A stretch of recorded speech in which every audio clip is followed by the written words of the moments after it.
जल्दी जागना हमेशा फायदेमंद होता है, फिर चाहे वो नींद से जागना हो, अहम से जागना हो या वहम से जागना हो।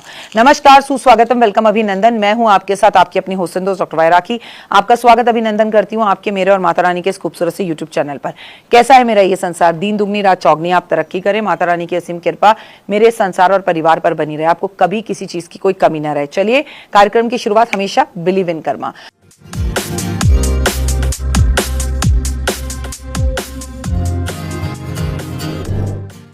बुद्ध पूर्णिमा की हम बात कर रहे हैं। 1 मई 2026 शुक्रवार का दिन है। आज मैं आपको बुद्ध पूर्णिमा के बारे में बताऊंगी। ये बैसाख मास की पूर्णिमा है। बुद्ध पूर्णिमा पर भगवान बुद्ध का जन्म हुआ था, इसलिए इसे बुद्ध पूर्णिमा कहते हैं।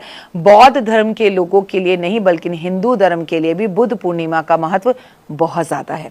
बुद्ध पूर्णिमा वैशाख मास की पूर्णिमा कही जाती है। बैसाख मास की पूर्णिमा भगवान बुद्ध का जन्म हुआ था, इसलिए बैसाख मास की पूर्णिमा को बुद्ध पूर्णिमा के नाम से जाना जाता है। मैं बता दूं कि बुद्ध पूर्णिमा पर स्नान दान के साथ महात्मा बुद्ध की शिक्षाओं का प्रचार और प्रसार करना बहुत महत्वपूर्ण होता है। कब है बुद्ध की पूर्णिमा? चलिए मैं आपको बता दूं, तो 1 मई को है और शुरुआत ही 1 मई की जो है वो पूर्णिमा से हो रही है। और वो भी सभी पूर्णिमाओं में बैसाख की पूर्णिमा अपने आप में बहुत ज्यादा हो जाती है। बुद्ध पूर्णिमा तो है लेकिन बैसाख पूर्णिमा बहुत महत्वपूर्ण होती है। बुद्ध पूर्णिमा पर भगवान बुद्ध को ज्ञान प्राप्त हुआ था। अगर हम पुरानी कहानियों के अनुसार भगवान बुद्ध का नाम से पहले अगर बात करें तो बुद्ध नाम से पहले उनका नाम सिद्धार्थ था।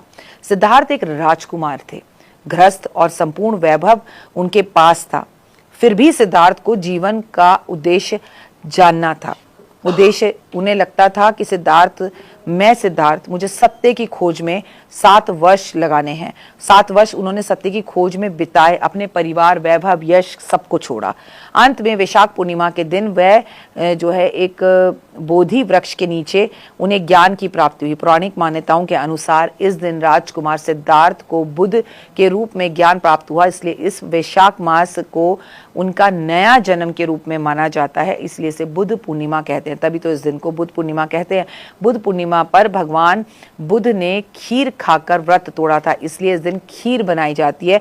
बुद्ध को प्रसाद के रूप में खीर चढ़ाई जाती है। इस दिन रात्रि में खीर को चंद्रमा की रोशनी में रखना, उसमें चांदी का एक सिक्का डालना, फिर सिक्का निकाल कर अपने घर के चावलों के डब्बे में डाल देने से आपके घर से कभी धन धान्य, वैभव और यश नहीं जाता। और अगर आपने पहले से ही अपने चावल के डब्बे में चांदी का सिक्का डाला हुआ है, जैसा कि मैं तो आपको बताती ही हूँ, तो इन दैट केस ये बात हमेशा याद रखना कि आपको वो सिक्का फिर निकालकर चावल से खीर के डब्बे में, खीर वाले में रखकर, फिर चंद्रमा की रोशनी में रख के फिर निकालकर धोकर और चावल के डब्बे में रखना है। दान, इस दिन रात को दान पुण्य और बेहद ही फलदायक माना जाता है।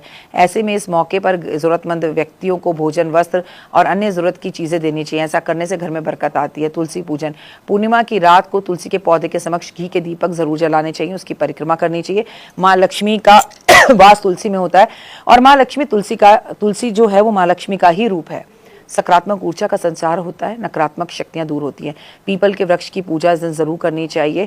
कहते हैं भगवान बुद्ध को इस वृक्ष के नीचे ही ज्ञान प्राप्त हुआ था, इसलिए बुद्ध पूर्णिमा की रात पीपल के वृक्ष के नीचे आपको दीपक जरूर जलाने चाहिए और कुछ समय बिताना चाहिए। हाँ जी, नॉर्मली रात में हम पीपल के पेड़ पर जाने के लिए मना करते हैं, पर ये संध्या काल के टाइम पर, गोधूली बेला पर आपको ऐसा करना चाहिए। इस दिन पवित्र नदियों में स्नान करना बहुत ही शुभ माना जाता है, वो चाहे यमुना हो चाहे गंगा हो। इससे मन शुद्ध होता है, रोग, कष्ट, तकलीफें दूर होती है। सकारात्मक विचार, इस रात को अगर नकारात्मक विचारों से दूर रहें और जीवन में सकारात्मकता लाने के लिए मन, प्रेम और क्षमता से भगवान विष्णु का सहस्त्र नाम चंद्रमा की रोशनी के सामने बैठकर करना चाहिए। बुद्ध पूर्णिमा के दिन अगर आपकी कुंडली में चंद्रमा की स्थितियां अशुभ हैं, कमजोर है, तो बुद्ध पूर्णिमा पर आपको सरल उपाय करने चाहिए। चंद्रमा को मजबूत करने के लिए फलदायक साबित होते हैं। चाहे वो पूर्णिमा पर आप उपवास रखें, चाहे सत्यनारायण भगवान की कथा करें, चाहे विष्णु सहस्त्र नाम करें, और चाहे आप खीर बनाकर उसका वितरण करें, और चाहे आप चांदी की चेन में 5.25 रत्ती का ओपल का लॉकेट गले में धारण करें, ये बेहद शुभ रहता है। बुद्ध पूर्णिमा पर सुबह स्नान के बाद सफेद वस्तुओं का दान करना जरूरी है। इस दिन आपको 11 मूली दान जरूर करनी चाहिए। और इस पूर्णिमा पर, वैशाख मास की पूर्णिमा पर, भगवान को आपको दही का भोग लगाना चाहिए। इस दिन आपको दही चावल यानी कर्ड राइस बनाकर भगवान को भोग लगाकर उसे भी वितरण करना चाहिए। वहीं नॉर्थ में जहाँ खीर का वितरण होता है, वहीं साउथ में कर्ड राइस का वितरण होता है। बुद्ध पूर्णिमा की सुबह भगवान विष्णु की पूजा अर्पण जरूर करनी चाहिए। एक घड़ा पानी से भरकर खरबूजा, पंखा इस दिन दान किया जाता है। ऐसा करने से पीले वस्त्र दान करें, ब्राह्मण को पीली धोती दान करें, पंखा, चप्पल, छतरी, अनाज, फल, ऐसा करने से आपके पितृ बेहद खुश होते हैं और पितृदोष खत्म होता है।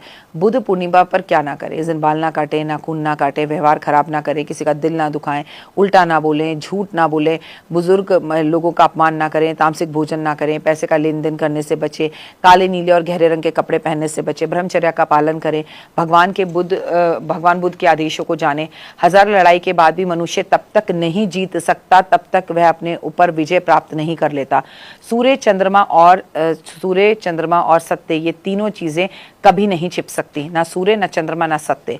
मनुष्य अपने लक्ष्य को प्राप्त करने के लिए ज्यादा अपनी यात्राओं पर ध्यान देना चाहिए। जैसे लाखों शब्दों के बीच में एक शब्द आपको शांति दे सकता है। जीवन में शांति, खुशी चाहिए तो कभी भी भूतकाल और भविष्य काल को आपस में ना जोड़े। शांति व्यक्ति के अंदर होती है, इसलिए उसे उस बाहर कभी नहीं खोजना चाहिए, अंदर खोजना चाहिए। कभी भी बुराई से बुराई को खत्म नहीं किया जा सकता, हमेशा बुराई को प्रेम से ही खत्म किया जा सकता है। लड़ाई और लस्सी जितनी बढ़ाओ वो बढ़ती चली जाती है। ये बुद्ध ने नहीं कहा, ये मैंने कहा है। भगवान बुद्ध के विचार आज मैंने आप सबके साथ जो है वो साझा किए और उम्मीद है कि बुद्ध के जीवन से आपको जीने का कोई उद्देश्य जरूर मिलेगा। आप सबको इस पूर्णिमा की और बैसाख मास के संपूर्ण होने की बहुत बहुत शुभकामनाएं। आप सदैव सुखी रहें और खुश रहे। 1 मई शुक्रवार का दिन, और शुक्रवार को जब पूर्णिमा पड़ती है तो उसका महत्व कई गुना ज्यादा हो जाता है। फिलहाल मुझे दीजिए इजाजत, अपना और अपनों का रखिए खास ख्याल। चैनल को लाइक, सब्सक्राइब और शेयर जरूर करें।